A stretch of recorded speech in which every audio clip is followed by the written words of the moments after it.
Hello everyone and welcome to my channel. In this video I am going to show how to make a Google form. And so first of all you have to type Google form on your browser, or you can even log into your Gmail, and with the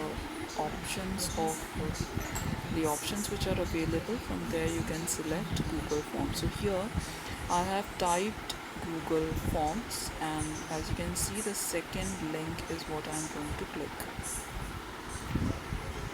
It takes you to a page which looks like this. Now since it's going to be from my personal account, I'm going to select the first option, that is personal.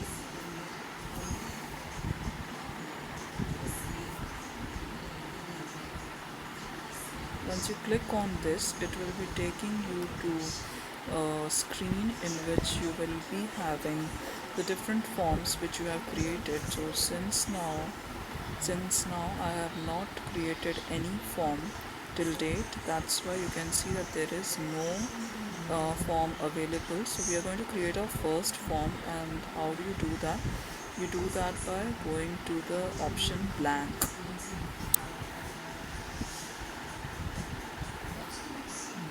and you click on it. So once you click it, as you can see here, you get the options of untitled form, and that is the default name of the form.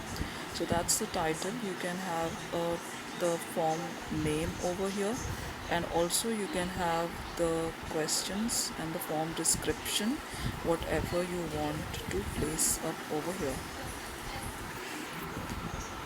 So here I have named my Google form as my first Google form, and in the description I have just written it, this is my first Google form. Now I will show you how exactly to add up questions. The first question by default it is there, and that is a multiple choice question. As you can see, it has by default written it as untitled question, and the type is multiple choice. So I'm just going to show you how exactly to what type of questions you have in this.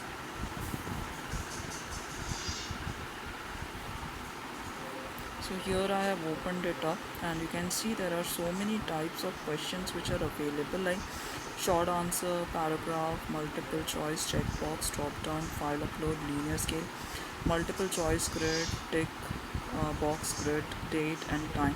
So all these are the category of questions which are present, and you can have your question whatever way you want. So for example, if it is the name, then you can go with short answer. If it is an opinion that you are asking about any particular institute, or a kind of qualitative feedback that you are taking about a particular place or an event, then it can be a paragraph. Then multiple choice, where the respondent has to just select one choice out of the many which are available, then that's a multiple choice. If there are more than one responses that the respondent can have, then you can go for a checkbox. Drop down, just like this right now is a drop down. Then file upload, in case you want the respondent to upload any kind of file, like say CV or paper or anything, so then that's a file upload. Linear scale is something which is just like a grid that comes up for multiple choice option. That is multiple choice grid. A linear scale is simply a scale from 1 to 5, or from any range that you can have one question, and it takes up as 5 to 6 the range that you can have. Even more than that, you need to define it up. So I'll select one question of each one of them and describe them to you in this form. So just to keep it short, I have now made all the questions, one of each kind, and I have placed them in my form. So as you can see, the first question I have made is name, and that is a short answer text. Address, a long answer text. Then the next that I have taken is education. So here you can see I have put up certain options over here. So a person who is having a UG can have a PG, a person who is having PG can have a PG diploma or a PhD, and otherwise. So whatever is applicable, the respondent can put a check on this. next I've taken is, would you like to join the course? So if there is any course that the company is going to offer, in that case, whether you want to join it or not, and that is where I have taken up a multiple choice question. The answer would be either yes or no. Then we have the citizenship. The type of question that I have chosen over here is a drop down.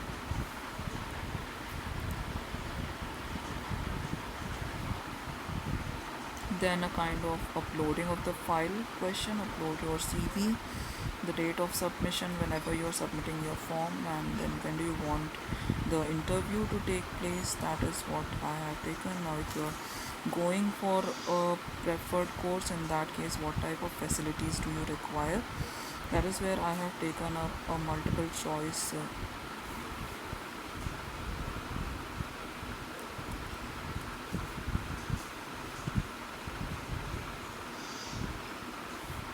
I've taken a tick box grid because I may require housing, then I may also require mobile, I may also require a laptop.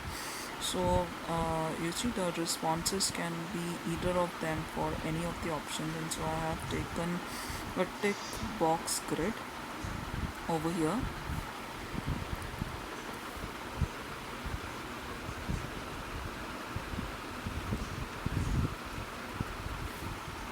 After this, I have taken the next question, and that is,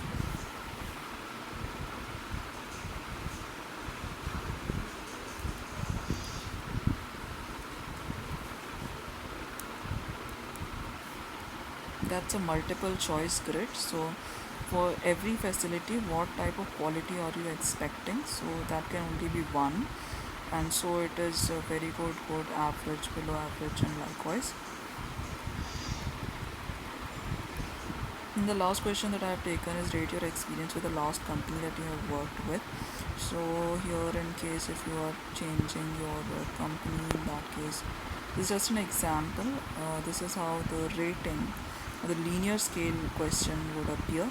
So not satisfactory at all, the score is 1, and towards highly satisfactory it is 5. So this is where I have made the formula. Let's see the preview of it. This is where you can see the preview of your form, and once you click it, then it is going to come up like this. Okay,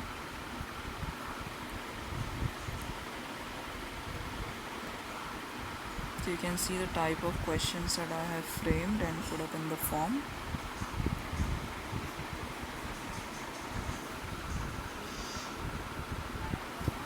This is what a drop down is. So the citizenship question comes up like this. In the date kind of question, again you have an MMDDYY format, and the calendar is also shown. In the upload CV, you have the option of add file, and once you take that, it will probably help you to explore the system folders which are present.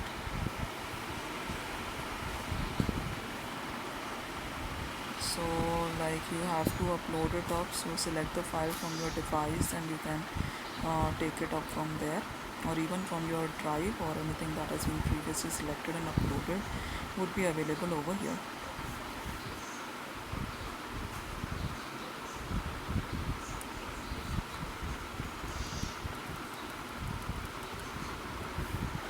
And in the end, you have the option of submit, and so this is how you make your Google form. I have demonstrated all the types of questions over here, and once your form is ready, what you need to do is you have to send this form.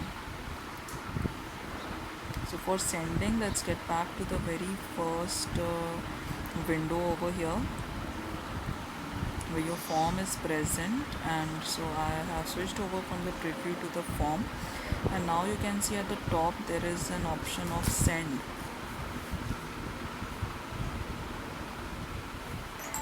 This, where I have placed my cursor, there is an option of send, so you just need to click on that,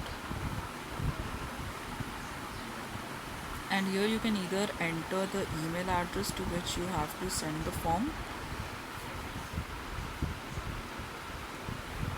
or you can get the link which you want to share on your WhatsApp group or Telegram group or whatever.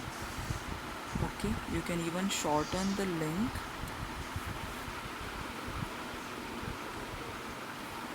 and so this becomes a little more easier to remember or to type in case if it has to be done. Now, another thing that I would like to bring into your notice is that we need certain questions at times which are supposed to be compulsorily filled up. And so how do you do that? I'll just show you that.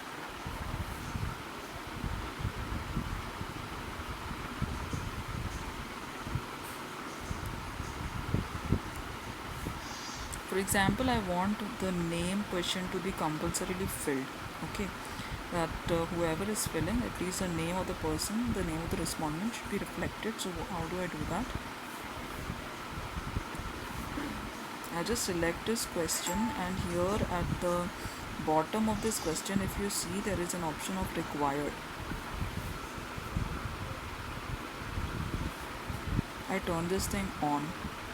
So now if I preview my form,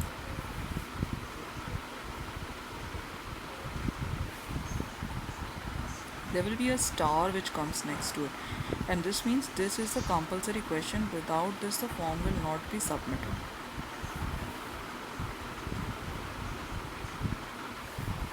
Another thing that I have missed out in this video is how exactly to add the next question, and that is nothing but you just have to click on the plus sign right next to your question. See, I am doing it.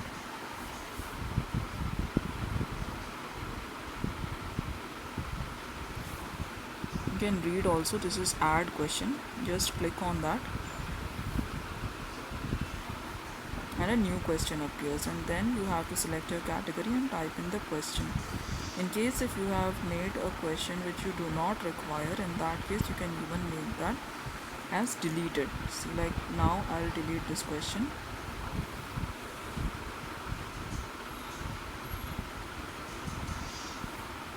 Okay, so that question gets deleted. In the preview,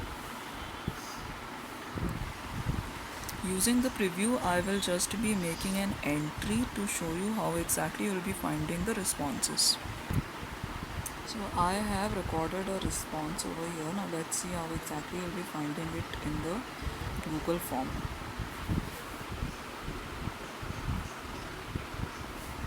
You can see here the responses. I'm getting the number 1, which means I have got one response for this form, which I have filled using the preview button. I have not sent this to anybody, but I have just used the preview button to fill up one response. So here you can get that as a summary, as a question.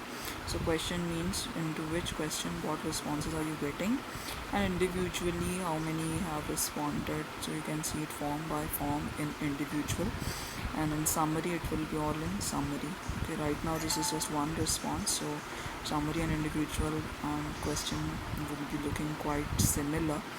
But in the end, if you have to apply certain analysis on it, in that case, how do you get to the Excel sheet? It is very simple. You just have to click on the plus green button which is visible over here.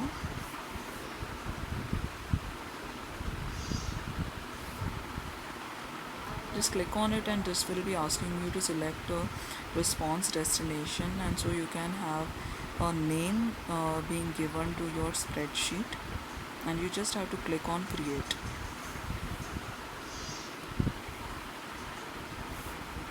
And so a spreadsheet will open now, which will contain the response over here, whatever is there. Since I have not uploaded the CV, that particular cell is going blank, and so like this you are going to see your spreadsheet in the end, and then you can use these Google Forms for whatever purpose. You can analyze the data that you have collected using the Google Form. I hope I am able to let you know how to create a Google Form. If you liked the video, just hit the like button. If you want to see further such videos, do subscribe to my channel, and if you have got any suggestions or comments, in that case just put that on the comments box. If you want to know anything further about Google Forms, just let me know, post it on the comments section. Thank you and have a great time ahead.